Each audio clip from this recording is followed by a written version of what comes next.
there's no petri dish for any mental minutia to grow. Yeah? Because you didn't get out of anything. So it wasn't a noble event. It wasn't you being in this incredible place and everyone else is in this incredible place that is imposing its will on us, and then you were a special someone that breaks out of it, and now you're freed from that bondage. There's none of that in there. There's no story at all like that. And because the whole freedom is you were never in anything to get out. So there's no nobility in it. There's no romantic story about it. You can't have this huge, giant 10-year odyssey that I went through all this stuff and all this healing, and then I finally got to the primary healing, and when that was healed, I was healed from all the other unhealing things, and then again, all of it is basically used as a reflection of you. I'm the one who wasn't healed, I'm the one who's healed. Yeah? I'm the one who had the ego, and I'm the one who doesn't have an ego. So you're basically getting reflection from both, the absence of an ego or having an ego. Yeah? This is like running without looking at any reflection. You're not looking in the mirrors of your daily events to get a picture of you. You're walking right by the storefront and you're not looking at the reflection. Yeah? You're living. You're not trying to pick up, oh, there I am again. Sure, there I am again. Oh, a car. You see how sometimes people are walking down the street, they look about 12 times to get their physical reflection. Yeah?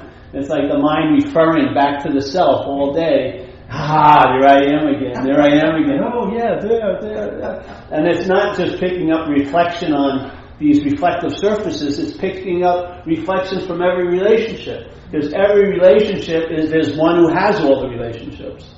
That's also a mental reflection. Yeah, it's not just a window or a mirror. Yeah, it's other people's eyes. You see yourself in them, and this and that. It's just on and on and on and on and on.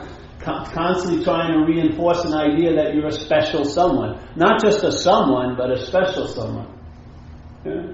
So when you're looking in the mirror or walking by every door and looking at your reflection, and yet you see someone else do it, you may have an opinion about them doing it, but you're doing the same thing, but you feel like it's different. Because why? It's you. You are so special, it's not nice to catch my reflection all day. It's just such a wonderful thing to see. That's the obsession with self. It's not what you think. It's not like you'll get to know it by its absence. That's what happens. Yeah? I'm saying humbly that if you entertain these possibilities, you may not like to hear it from me, but hear it from somebody else. If you entertain the possibility that you're not that, then what's going to happen? Find out. Yeah? And if the downloads keep reinforcing that you're traveling lighter, keep entertaining the possibility, hey, I'm not that. Because the sense of being that, the inference, the implication, the insinuation is going to happen quite a lot all day. Yeah? Your whole thought system insinuates and implies that there's a you there. Yeah? Just like I've been using that thing of when I went back east, I hadn't been there in a while, and I hadn't gotten a haircut, so my hair was longer. So people were going, you're growing your hair, Paul. And I said, well, I'm not actually growing my hair. I'm just not cutting my hair. Yeah? I'm not taking a couple hours a week to grow my hair. But see, the language implies that I'm the doer of things I have nothing to do with. Expand on that idea. That the language implies that you have something to do with something you have nothing to do with. I may expand on it. This was just a cute little example, but it's doing this in so many absurd manners. You, in a sense, the mind is rooted in the idea that it's the thinker of the thoughts. Yeah? Which is a much subtler activity than growing hair. We can see, it would sound absurd if I said I'm digesting my food, like we just had an omelet, and I'm going to have, and an omelet usually takes me 45 minutes to digest. So on days I have to do a talk, I eat light, just got a lot of time to spend with other people. So later on I'm going to have to go home and digest that omelet, before I go to bed. It sounds funny, but it sounds like I have something to do with the digestion, and we all know we don't. But then there's this mental activity called thinking that we believe we're the thinker of, which is mind-boggling to make that leap. A crude process we have no control over. And then a subtle one, we believe we're the one that's doing it. Yeah? You don't see that as the bonding agent? Being the doer of the thoughts puts you in a relationship with the thoughts. You're the doer of them. Yeah? The relationship is what binds you. A thought doesn't bind you. A thought is used to bind you. The mental condition, the selfing, uses a thought to bind you by claiming to be the thinker or to be the object of the thought. It uses a feeling to bind you by claiming to be the one who felt the feeling or the one who's having the feeling. Yeah, however you want to say it. The mental process is using all these processes, yes, to facilitate its desire to be bonded to an idea, a mental idea, of being a long-lasting, independent, separate entity. So whatever it comes in contact with, it will try to facilitate its reflection of being a someone. Yeah? Many people who are in relationships, they're not in a relationship with another person, they're in a relationship with themselves. They're bouncing it back. All they're in relationship is their own concepts of who the other person is. So they're basically in relationship to themselves all day, which is how the mind loves it. It loves it that way. When someone becomes really independent of your take on them, that's when you get sort of upset. No, I didn't sign up for this. A real person? That's different than me? No fucking way. You know, I have an idea and this is how I want you to be. Yeah? This is how the first movement of selfing is the claim. Yeah? Instead of looking at the particulars, look at the systemic activity of the system called selfing. Yeah? Its first movement is the claim. So here you go. It becomes sentient or conscious on a certain level of conscious contact. So then it claims the conscious contact and says, I'm the one who's in contact. Yeah? In other words, it claims the seeing and now says, I'm the seer. It claims the hearing and now says, I'm the hearer. It claims the feeling, yeah? Now I'm the feeler. Yes? So this is very fast, the heist, but then it gets that already in place. So the consciousness, the question of consciousness is already dismissed because now you're calling it something that you have or you do. Yeah? The you becomes prior to the consciousness. So now instead of conscious contact, which is the living quality of being here right now, the seeing, hearing, feeling, tasting, touching, that living quality, which could be really a nuisance to the selfing, has been already neutered because the selfing claimed to be the one who's conscious. So I don't sense the seeing, hearing, feeling, tasting, touching. I interpret it, my mind interprets it to be seer, seeing, hearer, heard, feeling, felt. Yes? That's the heist. There's a shift out of the conscious experience of being on into an interpretation of who's on. Yeah? Which is totally different. If the difference is life is happening, and in this state life is happening to you. It's a huge, huge difference. Yeah? Life is happening, which is consciousness is in contact. But in the mental take, it's no, I beg to differ. Life is happening to me. Yeah? Things I don't want are happening to me. Things I want are happening to others. Yeah? Why is these things happening to me? The whole idea of why are these things happening is emphasized by the to me. If you were just seeing life as happening, you wouldn't have that many questions why it's happening. But when there's the me's put in there, then there's tons of questions. Why is this happening to me? Because you have an idea that it shouldn't be happening to you, or that it should be more of this stuff should be happening to you, and less should be happening to them, and you should have more money, and they should have less money, and you've been better, and they've been worse, and therefore and there. All it does is set off, it's like a Petri dish that activates a lot of mental activity. Yeah? The first culture in the Petri dish is the conditional mind's addiction to being a self. That puts it in there. That creates this little reaction, and then it just riffs. Yeah? Things that are happening to me shouldn't be happening to me. Things that are happening to them should be happening to me. All this stuff. All these things to arbitrate and just debate and listen to narrations about and commentaries about, just riff off of that Petri dish. That's the activator. And like in recovery, they say something. The co-founder of AA wrote this thing, and it says, fear is the activator of your character defects. Yeah. So let's say if you're selfish, or you hurt others in the pursuit of what you want, you're very inconsiderate, all that stuff. those character defects are activated by fear. Yeah? Now the character defects activate what? Decisions. Yeah? Those decisions set off consequences. The consequences produce results that you may not be happy with. Yeah? What happens is you move right back into a decision from fear, activating the character defects, more consequences, and on and on and on and on. You're in this loop. It gets unbearable, very irritable, restless, and discontent. It's all agitation. Then you want relief. Then it says, all right, have a drink. Shoot some dope. Go shopping. Look at porno. Whatever it may be. It'll come up with some idea to get relief from this movement. Yeah?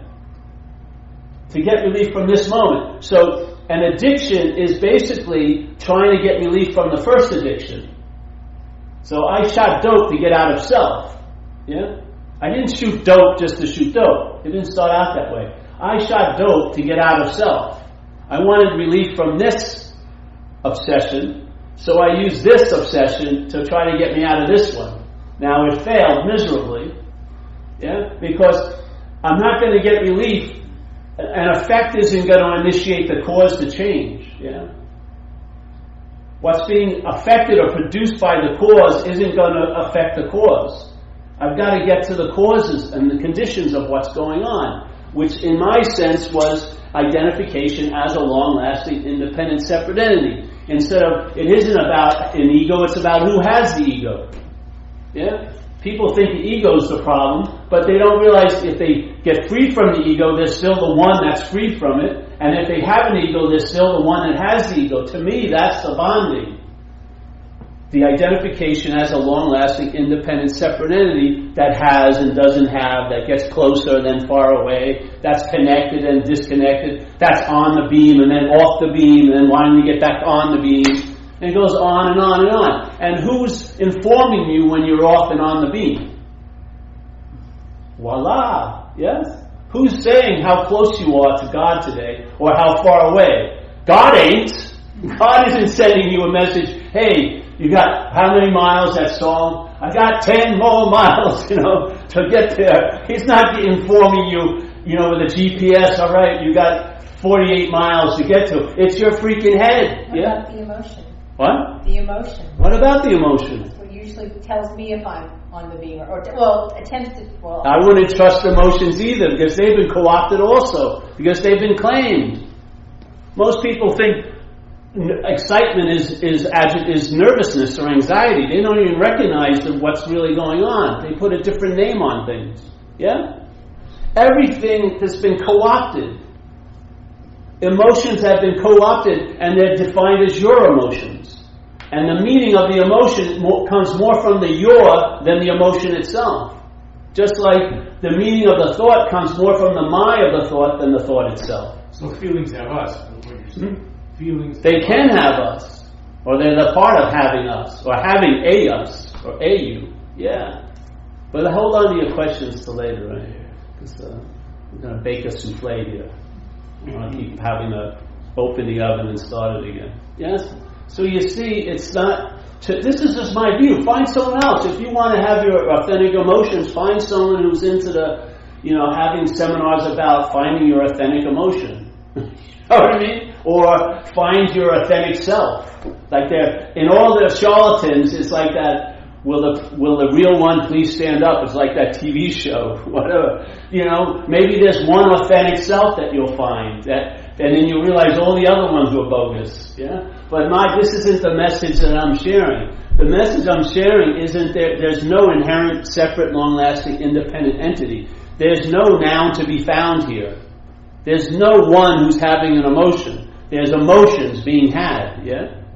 And that the experience of an emotion isn't brought about by you, it's brought about by consciousness. You're conscious of the emotion. That's the only way you can have an experience of it. It's not you that's conscious. It's consciousness. The idea of you is the one that's conscious of the emotion, is the story told after the heist, yeah? The consciousness has been neutered by I'm the one who's conscious, and now it's your emotion. Instead of just seeing a emotion, you see it as your emotion. Again, it facilitates what? The bondage to self. Because now you become an emotional self. I'm a very maudlin self. I'm a very morose self. I'm a very sad self. I'm a very angry self. Whatever it may be. Whatever the emotions will be used to facilitate a certain form of bonding, you will take yourself to be that. That's the leap.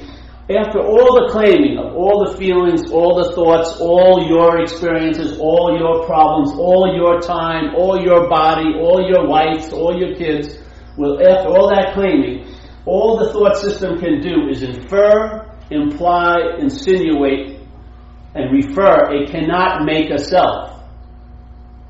The mind makes the leap. That's why there's a solution.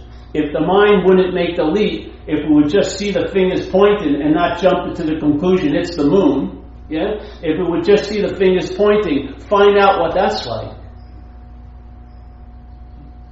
Find out. Follow suggestions. Entertain the possibility. So when the selfing's going on, which it is, the thought system pictures you as the doer. It pictures you as a body. It's not going to change. Yeah?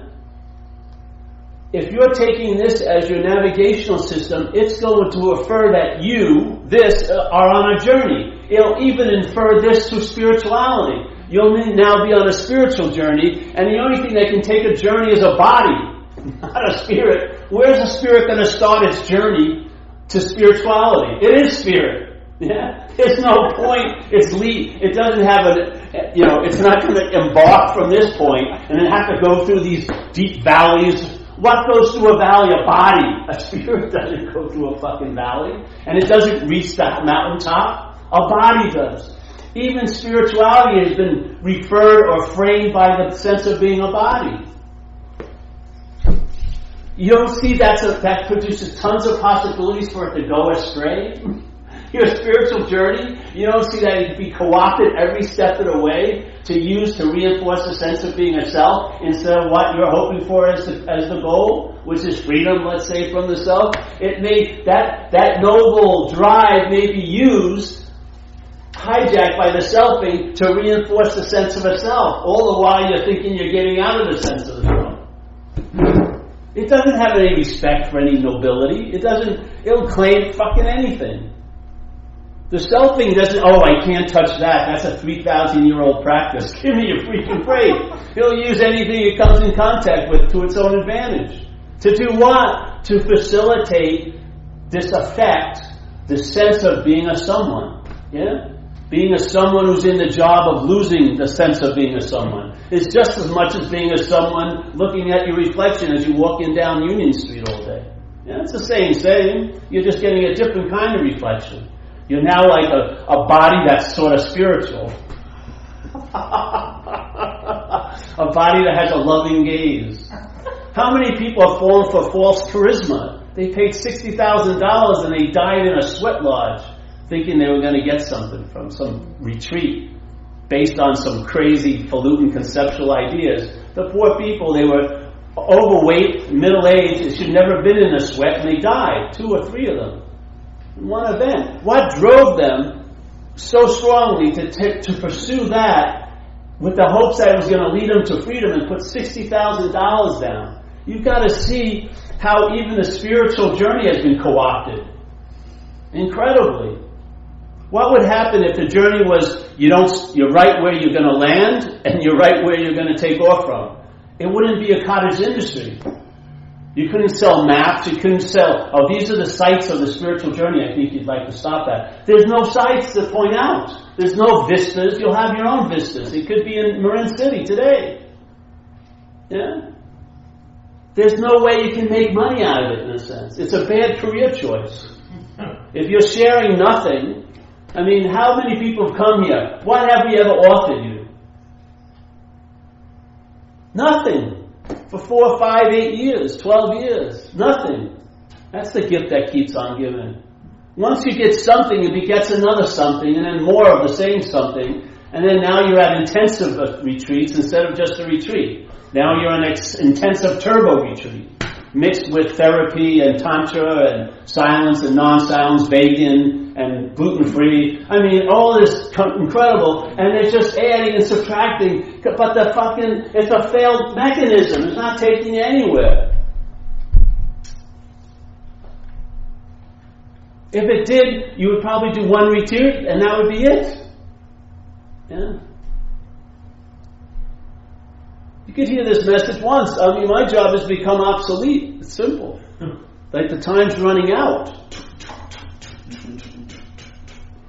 I'm not spending my donations crazily. I'm afraid about my retirement because I have nothing. There's nothing I can lead. This isn't going to lead anywhere.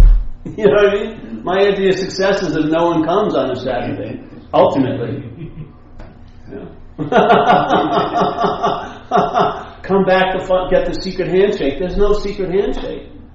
You know, it's in dog shit awareness. It's right underneath your feet. You're walking over it almost like every day because we're not noticing it because it doesn't have a shine to it. It doesn't. You can't mine it. The mental movement, which is to claim, it attempts to claim this and it gets disappointed quickly. I remember when I first heard it. You know, I'd be with my girlfriend and I wouldn't wash the dishes one night. She'd come home and go, "Paul, you didn't wash the dishes." I said, "Well, there is no Paul, you know. There's no Paul." That was the best I could get out of it, was trying to take advantage that way. And I grew out of that stage because she said, "Fuck you," basically. Use the dishes. It didn't hold any water. It was flimsy. And then you basically get bored of it and go back into whatever you were doing, or you stick with it and entertain it. And it's like being on an operating table. You don't get up. You're not the doctor and see what happens. Yeah, find out. Don't rush to the next bright big thing. Stay with what you really had an aha about, like an unspoken yes, and entertain it. Allow it to sort of percolate, and then see what happens. And you may be incredibly amazed.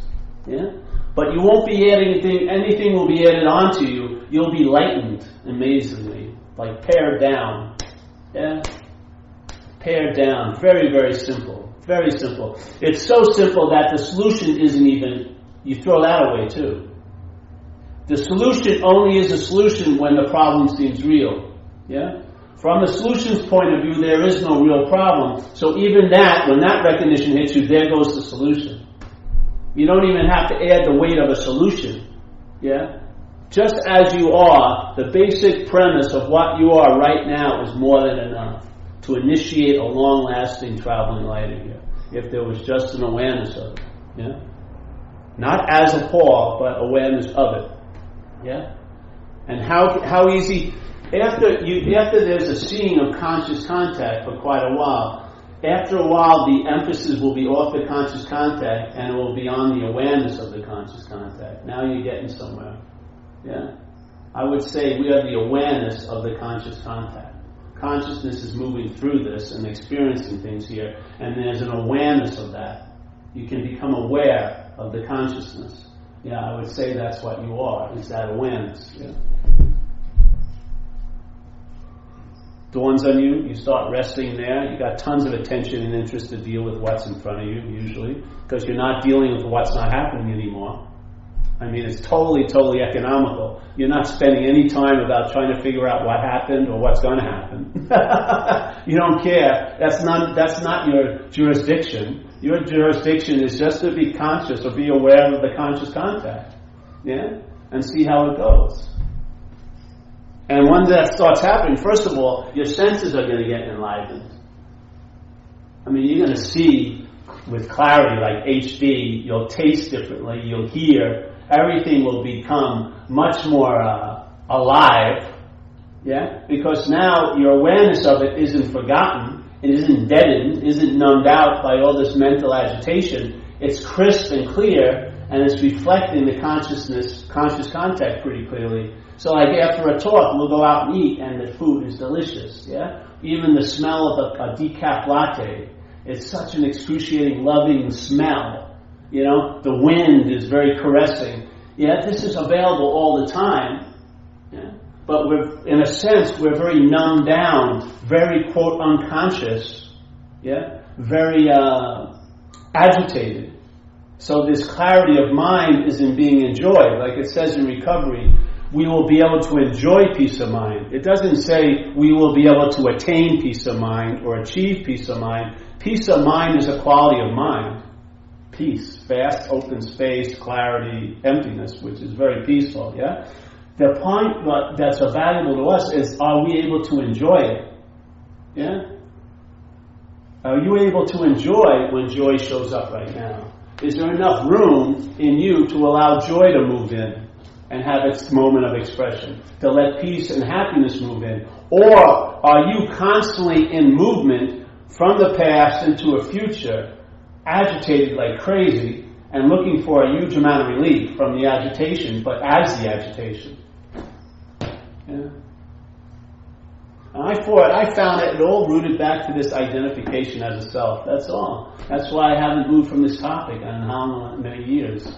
I've shared thousands of times, yet we've never changed the topic. Someone says, well, are you going to be speaking about something different today? No. But are you going to speak something different on the second day? No. The third day? No. It's going to be the same thing. There's no point to leave this possibility, because this is the mother and father of all possibilities. Once this is clear, then you'll find out what that clarity will provoke. Yeah? I would say it's not a limited exercise. It will just keep provoking more and more clarity, more and more possibilities. Yeah? You never arrive. It's always constantly arriving. Yeah? It's not, oh, it happened. It's always happening. Yeah? To sort of believe that it happened will make it possible that it'll seem someday not to be happening. But to realize it's always been happening, therefore there's no little in that the mental foot can get into the doorway about I can be there and then I cannot be there. Just like if you believe you did something to achieve something, you will also believe you can do something to unachieve it. Yeah? This is nothing. You don't have it, so you can't lose it. Yeah? You can't put your fingers on it because it's nothing. You can't claim it. You can't privatize it. You can't own it. You can't give it to someone else because they're already full of it right now. All you can do is like be a catalyst in a sense, and you just do a message, hopefully. It will tickle what's already available. Yeah. It's like if your car broke down and you couldn't start it, and you had a friend there, and you had a gas can, and there was some gas in the can. You'd have your friend take the air filter off. There's the carburetor. You're sitting there turning the thing, and you say, all right, put some gas in. They put a couple drops in, and then the car will start. The engine will catch. You don't stand there and keep pouring gas in. It'll flood it, right? That's what this message is. It's just an invitation. It's like a message, and there you go. But the message isn't it. It's the mind. That's the message. The mind that's going to sort of entertain the message is truly the message. Yeah? It's the mind. Not the small mind, big mind. Yeah? Or let's say you want to call it raw mind instead of conditional mind. So when a message like this can stop the conditional mind's activity, in that stopping something else continues, which is the raw mind. Yeah? So let's say if you read something that really provokes an aha, basically this linear story producer of the idea of being you gets stopped, like a wrench is thrown in the works, yet something continues. That's what you are, is what continues when the selfing stops. Yeah.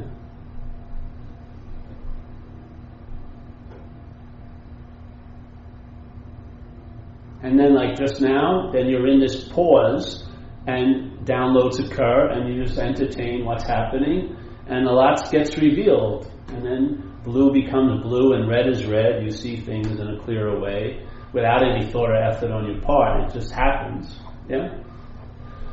And the mind's just doing the rest. Basically, you're in the position you've always been in, which is you're more a facilitator or a conduit for what's happening than being the one that's happening. Yeah? You're the conduit for what's happening to express here. Yeah? So like mental winds, I take everything as a mental wind. You know, there's some deep mental winds like alcoholism, or in Hinduism they call them a samskara, where there's a deep mental groove, and the mind is manifesting here, and how it manifests is energy. Yeah. Everything is energy here. It can't be created nor destroyed. It just takes different forms. That to me is the manifestation of mind. Yeah. So that energy, these mental winds have a desire to express some of them, and they're going to express through this possibility called you and me. Yeah. So let's say if right now there's a lot of expression of one strong mental wind in the world called greed. Yeah. A lot of that mental wind of greed is expressing itself through millions of people all day in our society and like that. Now, to call someone greedy is a mistake because it's not them at all. It's greed is moving through them. Yeah, that same person, they can have a shift of mind where greed wouldn't be the dominant wind anymore. Now love would be, or compassion. Yeah. Now, were they the sinner and then the saint, or were they neither?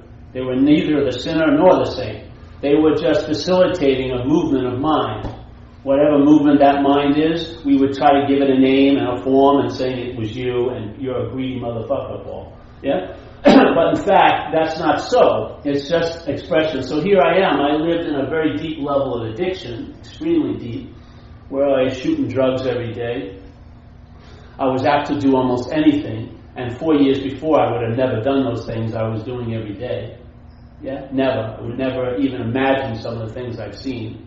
And there I was, living on that bottom, and basically adapting to it, as best I could, and having it a very small world. If I met someone like you or me now, then I would have said, this guy's a jamoke, fuck this dude. I thought I would know everything that was going on in this very small me loop. This is the self thing, yeah? But all I was captured by a wind called alcoholism and addiction. And that wind had play and sway over this possibility for a long time, so it got to really express itself on a pretty deep level, yeah? In other words, I didn't just stub my toe and go to a meeting. I lived on multiple levels of bottoms, got run over by cars, overdosed, got abscesses, all this shit, yeah? And it went on and on and on and on and on. Now, if that was a person, there was no way in hell that person could have been rehabilitated so quickly to be something other than that. The only reason this can be this way, because that wasn't actually that way. And also, this isn't actually this way. You know what I mean? There is no someone here who's clear. If there was a someone here who's clear, that would distort the clarity. Yeah? And my mind would want to own this condition like it owned that condition. And the real hell of that place was the bondage to the self that was in it. And the real hell in this place of being an inviter or a lecturer would be thinking I'm the lecturer. That would be the hell of this place. Now, it may not be as noticeable as that hell, because all the outside situations would look hellish, but I've seen a lot of people in really lovely positions in life who are in a hell.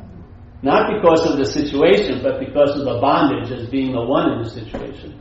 So the freedom is from both, yeah? I'm not free from being an addict, I'm free from being anything. That's the good news. Therefore, I can fulfill my seat assignment, and also, when the musical chair thing happens, I'll get up and move to another seat. Lately I just ended up in the same seat, but I get up like a lot. The music's on, and it stops, and you sit wherever you are. Yeah? As soon as you take a position, you're screwed. Yeah. Literally.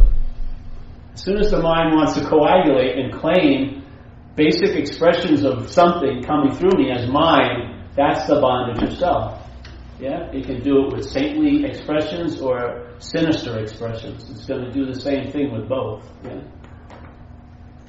So if you see the main movements of it, maybe you'll recognize it when the heist is occurring. So instead of calling the burglar is in the house already. You know what I mean? You don't have to buy security and get locks. They're already in. You got to make another call. You can't be, So if you can see the heist when it's going on, that inhibits the heist. Yeah? Because the one thing its whole activity is to dismiss and distort is the awareness that you inherently are. It wants to, it's like if you ever see those things when they're going to do a heist and they see the cameras and they shoot some spray on them so that they can't watch the person's robbing. That's the first thing the selfing does, is it claims and it neuters the presence of awareness by saying I'm the one who's aware, therefore I can be quite unaware. Yeah? So this is the thing. If you can start, if there's a scene when the heist is occurring, I'll tell you the heist isn't going to be occurring much longer. Because that's what wakes everything up. Yeah? So you see it, and then you see, hey, I'm not that. You see all the pointing, but your mind doesn't make the leap. Yeah? When it doesn't make the leap, it's like in a pause from the activity of selfing. So the first step of the process of selfing gets interrupted, and you're in a pause, which is what I am, and you can basically start calling yourself that in a way. Yeah. So now the selfing keeps pointing, inferring, implying. It keeps trying to claim the feelings as mine and making emotions, let's say, more valuable than thoughts when it wants to, or then making thoughts more valuable, emotions when it wants to. Just like, there's a thing, drink milk every day, and then 10 years later, milk's terrible for you to have, and then an apple a day for 20 years. Oh, don't eat apples, they're killing all our kids. It just switches. You ever hear it? What was once an antidote becomes the poison. It's dualistic, going on and on and on and on and on and on. Yeah? This is not taking any position. Yeah? There's just a seeing of what I'm not. There's not a seeing of what I am, because you can't see that. Maybe you can, I can't. So there's just a seeing of what I'm not, and that's that. Yeah? Things keep happening, coming through. The pointing keeps happening, the inferring, the assuming, but your mind's not making the leap anymore. Find out what happens when the mind doesn't make the leap. Find out. Entertain the possibility you're not that which is being pointed at. Instead of trying to see the pointers from that position. That's what happens with people with the selfing. They call me up, and I don't know, my humble intent was to hope to illuminate certain activities so that people could see them. So I would talk about selfing as an activity. And then people call me up, or people that they call up other people that know me. And so this guy really likes your stuff, and he's calling me up now every day saying, "Oh, I've been selfing all day." And I said, that's not it. See, the feeling of being the one who's doing it is the selfing. That's the product of the selfing. The selfing is the pointing, but you're already become the product. In other words, you want to initiate the sense of something that's not so to seem to be so. It can never be so, but it can seem to be so. And that happens with your mind making the leap. So the pointing. So action, there must be an actor. Yeah? Growing hair, I must be doing it. Look at how good a hair grower I am. Yeah? You're not doing well, my friend. I'm doing it right. Maybe you should take a class from me and learn how to grow hair better. Yeah? All this stuff happens. You see it. Yeah? It doesn't make the connection. You don't leap into the sense of being the noun, and then the interpretation doesn't start flying off the handle, making up these incredible impossibilities as possible. Like, I could be somewhere else other than where I am. I've got to deal with what's not happening, so when it does happen, it won't happen the way I think it's going to happen. And on and on and on and on. Maybe you'd be more rooted in seeing blue is blue and red is red and green is green. Maybe your responses would be, quote-unquote, more appropriate. Yeah? And you would know that. Your intuitive hit would be because of the quality of lightness in it all. Lightness begets lightness. Yeah? You'd sense it.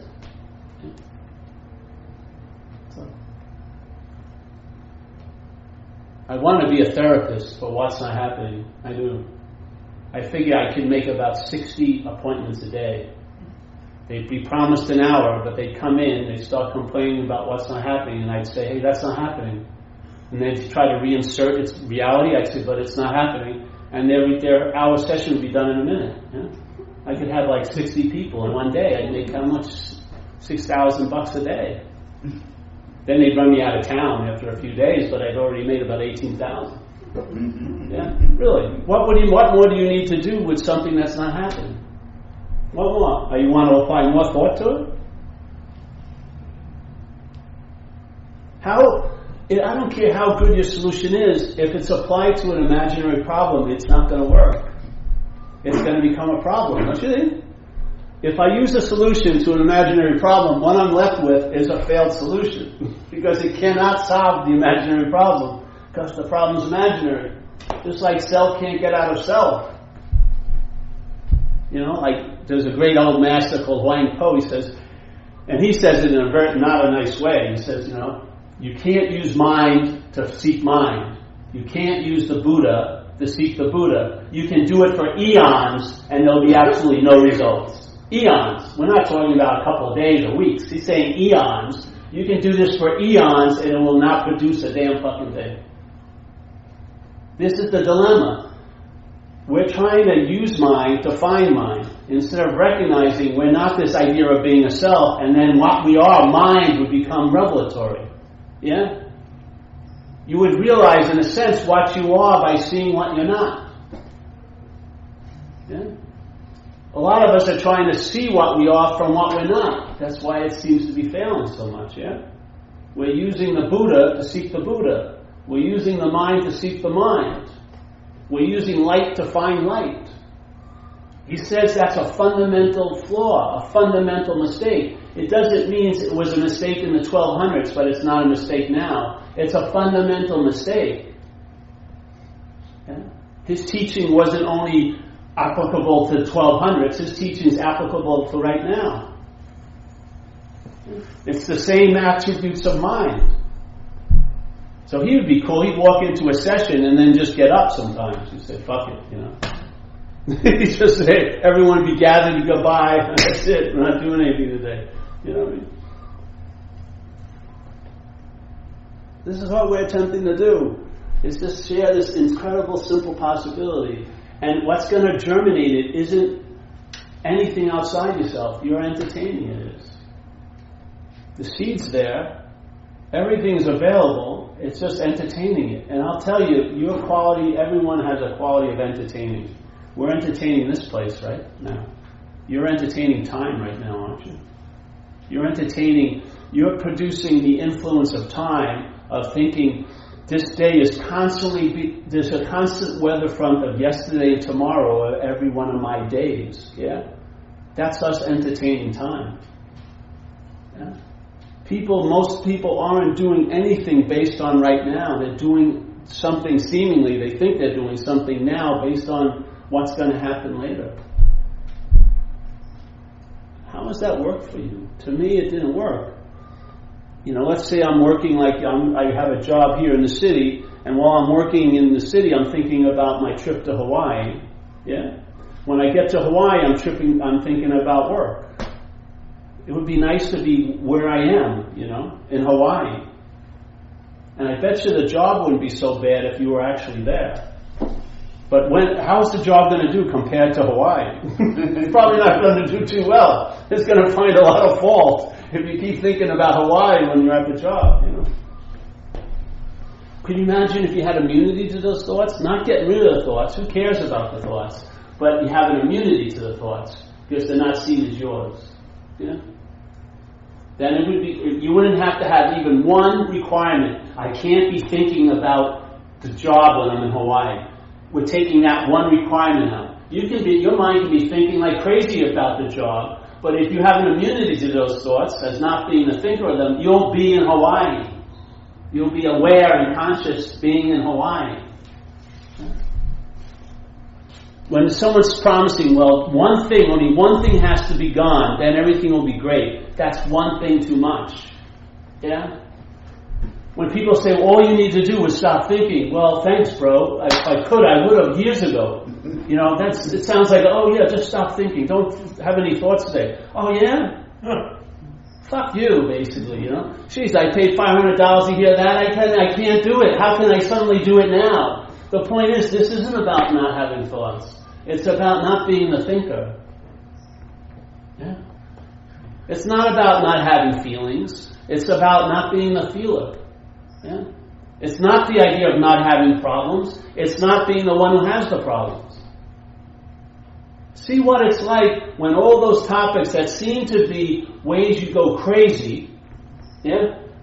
What's allowing those opportunities as facilitating the craziness, if that was stopped. And I'm telling you, the distribution point is the selfing. It's the idea of being a long-lasting, independent, separate entity. That's where the mental condition uses everything it comes on contact with to facilitate the bondage of self. It's not the vehicles it's using. It's this. It's not the cattle prod. It's the shock that goes through the cattle prod. Yeah? The shock is the mental activity. Yeah? It's using everything it's claimed to facilitate this bondage of self. That's what it's doing. It'd rather live in interpretation than to really be here. Now, maybe that's all right if you're happy with it, but if you're not, there's a possibility you can see through it. Yeah?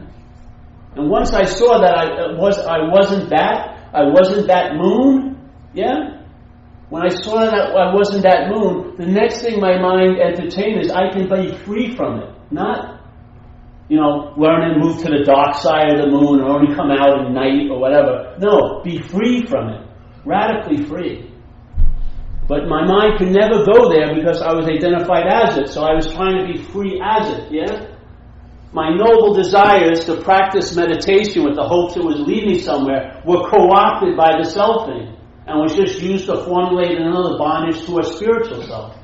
Yeah? And after a while I realized this has no respect for nobility or ancient traditions. It will claim whatever it comes in contact with. Anything. Yeah? And it will use it to facilitate what? A bondage to its own idea. That you're a long-lasting, independent, separate entity, historical action figure, someone who's special and unique. Yeah?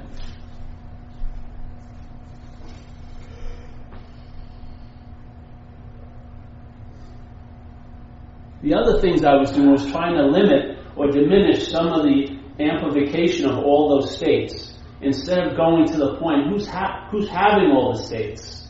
That's also a mental state. Yeah?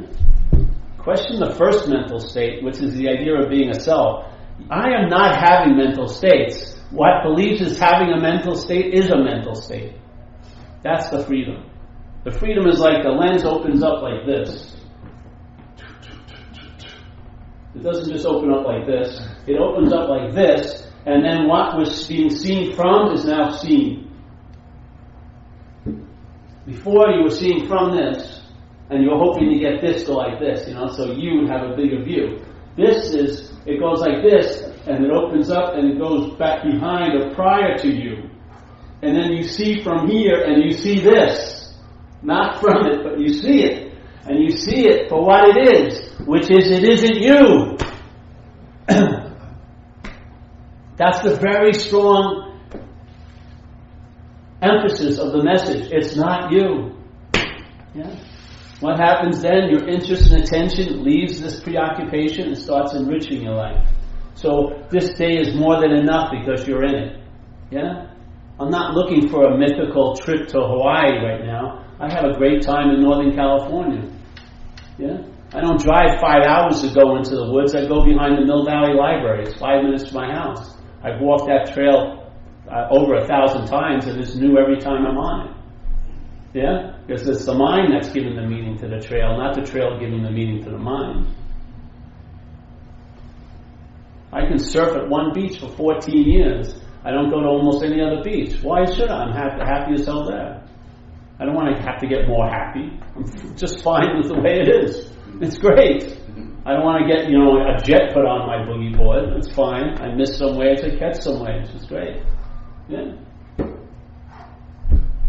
I couldn't see myself having tons more stuff because I believe, whatever you own owns you in a way. So it's nice to sort of keep it loose. I didn't come to any of this. These are just expressions of what's happened over time. Yeah? And I see how it is by how it is, But everything has a quality of lightness, where before everything had a quality of heaviness. Yeah? Same thing going on in my head. I used to take it seriously. Man, it was like a fucking bad reality show.